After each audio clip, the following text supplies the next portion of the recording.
1904వ సంవత్సరంలో జన్మించారు. ఇందాక యాదగిరిరావు గారు చెప్పినట్లు ఆయన ప్రముఖ స్వాతంత్ర సమరయోధుడు, ప్లస్ అదేవిధంగా కమ్యూనిస్టు నాయకుడు. 1928వ సంవత్సరంలో అప్పుడు ఉమ్మడి సిపిఐలో సభ్యత్వం తీసుకున్నటువంటి నాయకుడు.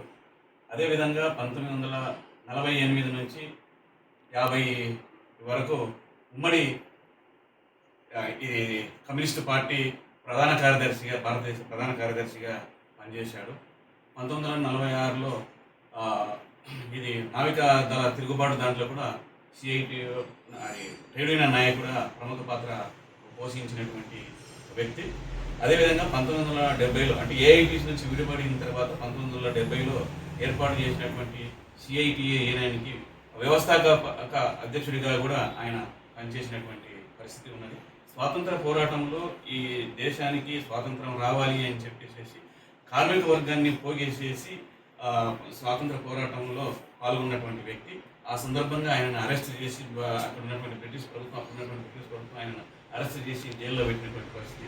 9 సంవత్సరాలు జైలు జీవితాన్ని కూడా గడిపినటువంటి మహోన్నత వ్యక్తి ఈయన బిటిఆర్ రణజీవి గారు.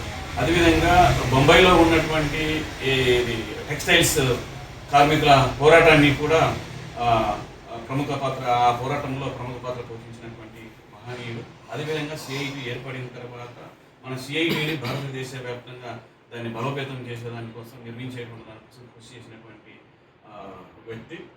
మన సిఐటిని ఏర్పాటు చేసినప్పుడు ఐక్యతా పోరాటం అని చెప్పేసి ఇతర సంఘాలుగా అంటే భారతదేశంలో ఉన్నటువంటి కార్మిక వర్గం అనేక రకాలైనటువంటి ముక్కలుగా అయిపోయేసేసి పోరాటాలు చేయలేనటువంటి పరిస్థితులు ఎవరికి వారే ఎన్నాతీరుగా ఉన్నటువంటి సందర్భంలో ఏర్పడినటువంటి సిఐటిని ఐక్యతా పోరాటంగా చేసేసి భారతదేశంలో ఉన్నటువంటి అన్ని కార్మిక సంఘాలకు కేంద్రంగా